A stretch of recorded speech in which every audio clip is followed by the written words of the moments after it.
শুভকামনা জনাইছোঁ নতুন বছৰৰ। মুম্বাইৰ পৰা লকডাউনৰ সময় আমি মুম্বাইত সোমাই থাকিবলগীয়া হৈছে। অতি শীঘ্ৰে আকৌ ঘূৰি যাম অসমলৈ।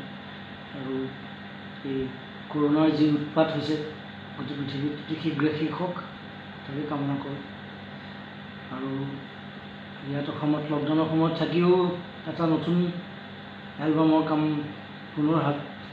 কামত হাত দিছোঁ। এলবামটোৰ নাম চিলা। এইটো মই যোৱা বছৰে এটা গান কৰিছিলোঁ, বাকীখিনি গান এইবাৰ কৰিছোঁ।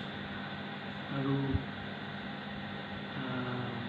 আপোনালোকে দেখিছে অতি পুৰণি এখন হাৰমনিয়াম, মোৰ আইতাৰ সময়ৰ হাৰমনিয়াম এখন, প্ৰায় 80 বছৰ পুৰণা হাৰমনিয়াম, এতিয়াও বাজি আছে, এতিয়াও বজোৱা নহয়।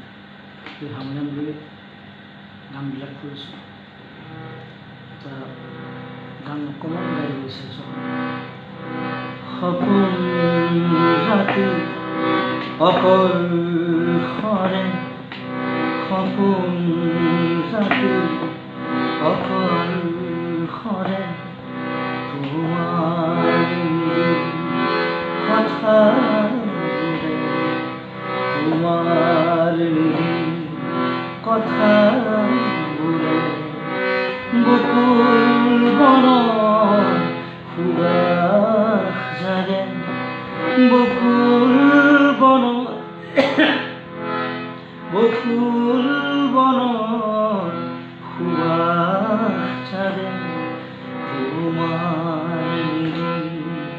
কথাবোৰে সপোন ৰাতি অকল সৰে, সপোন ৰাতি অকল সৰে। সপোন ৰাতি অকল সৰে আহিল মই নতুন নিলিম কথা সমগ্ৰ অসমলৈ পুনৰ মৰম জনাইছোঁ। আৰু মোৰ পেজৰ পৰা উফুৰন্ত মৰম সমগ্ৰ